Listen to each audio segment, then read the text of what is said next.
तो दोस्तों, आज हम एक ऐसे शख्स के बारे में बात करने आए हैं जिसने अपना गैराज से ग्लोबल तक का सफर तय किया था। आखिर इन लोगों के पास, इन लोगों के अंदर कौन सी ऐसी चीज होती है, कौन सी ऐसी एनर्जी होती है जिससे ये जो भी पाना चाहते हैं वो एक दिन अवश्य पा लेते हैं। हाँ जी दोस्तों, हम बात करने वाले हैं माइक्रोसॉफ्ट के फाउंडर बिल गेट्स के बारे में। इन्होंने एक स्पीच के माध्यम से अपने जीवन के उन तरीकों को शेयर किया है जिससे कि वो कम संघर्षों में शामिल होकर अपने सफलता के मुकाम तक पहुंचे थे।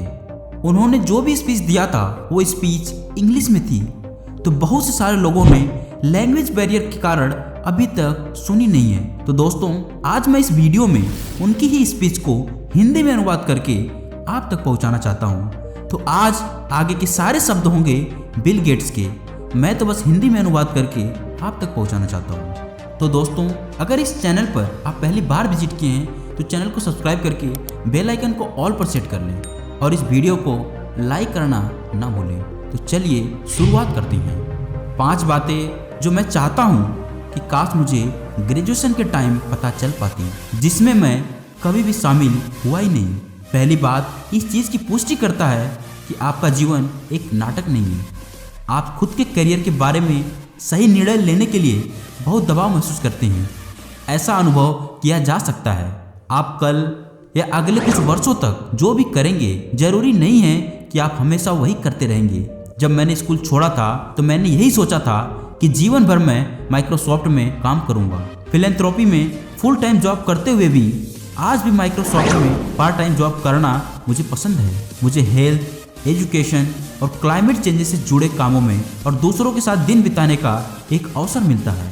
अपने मन में बदलाव लाना या दूसरे के करियर के साथ जुड़ना न केवल ठीक है बल्कि यह एक अच्छी बात हो सकती है।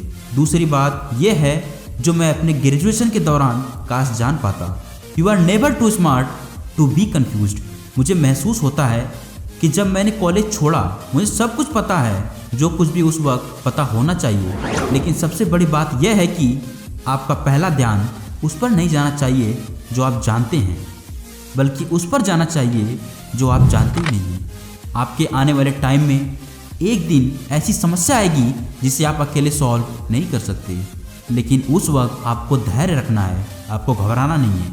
आराम से रिलैक्स होकर ठंडे दिमाग से सोचें और इन्हें सॉल्व करने का रास्ता ढूंढें और उन लोगों से सीखें जिनके पास लाइफ एक्सपीरियंसेस हैं। मैंने जो कुछ भी सीखा उसमें दूसरों से ज्ञान प्राप्त करना शामिल है जो जीवन के बारे में हमसे अधिक जानते हैं। हर व्यक्ति खुद को आगे बढ़ता देखना चाहता है, लेकिन जब कभी भी कुछ नहीं आता है तो लोगों से पूछने से डरना नहीं चाहिए। हो सकता हो आप स्कूल कॉलेज टाइम में लोगों की नज़रों में एक मूर्ख इंसान रहे हों, कोई बड़ी बात नहीं है। आपको अपने जीवन के हर पहलू को शिक्षा की तरह देखनी चाहिए। मेरी तीसरी सलाह यह है कि ऐसे काम करें और आगे बढ़ें जो महत्वपूर्ण समस्याओं का समाधान करता हो।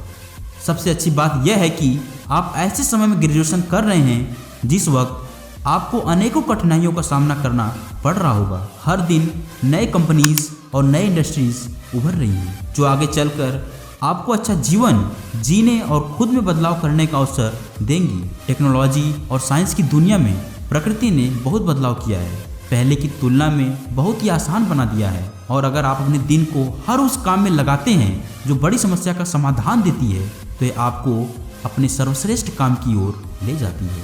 ये आपको ज़्यादा क्रिएटिव होने के लिए मजबूर करती है, जीवन के एक मजबूत सलाह की ओर ले जाती है। मेरी चौथी सलाह यह है कि अपने एक अच्छी मित्रता के पावर को कम मत समझो। जब मैं स्कूल में था तो वहाँ मेरी दोस्ती एक स्टूडेंट से हो गई थी जो बिल्कुल मेरे ही तरह साइंस, कंप्यूटर, नॉवेल, मैगजीन में इंटरेस्ट रखती थी। मुझे यह नहीं पता था कि वो मेरी दोस्ती कितनी इम्पॉर्टेंट और गहरी होने वाली है। उनका नाम पॉल एलेन था। हम दोनों ने मिलकर माइक्रोसॉफ्ट की शुरुआत की।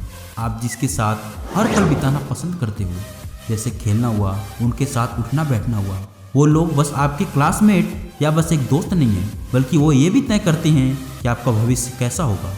मेरी अंतिम सलाह जिसे मैं बहुत टाइम दिया हूँ जो यह है कि अगर आप अपने आप पर ज़्यादा प्रेशर नहीं डालते हैं तो आप आलसी नहीं हैं। जब मैं आपकी उम्र में हुआ करता था तो उस वक्त मेरे लिए कोई वीकेंड नहीं हुआ करते थे। मैं छुट्टियों में विश्वास नहीं करता था और अपने आसपास के सभी लोगों को लंबे टाइम तक काम करने के लिए मजबूर करता था।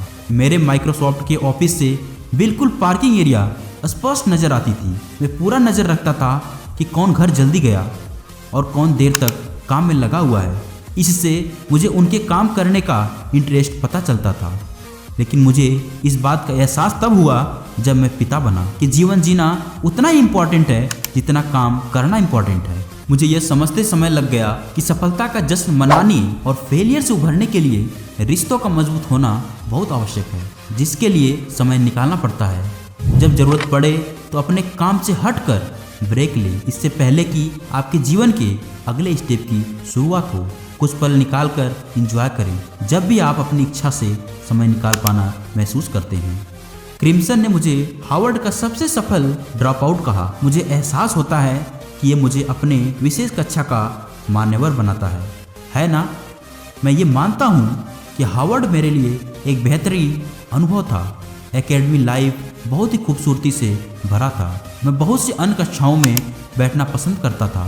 हार्वर्ड से जुड़ी सबसे खूबसूरत यादों में से ये था कि ये बात 1 जनवरी 1975 की है, जब मैं कुरियर हाउस से अल्बुकर्क न्यू मैक्सिको की एक कंपनी को फ़ोन किया जिसने दुनिया की पहली पर्सनल कंप्यूटर बनाने की शुरुआत की थी। मैंने उनसे सॉफ्टवेयर बेचने की बात की। मैं थोड़ा भयभीत था कि मैं एक छात्रावास में एक मामूली सा छात्र हूँ।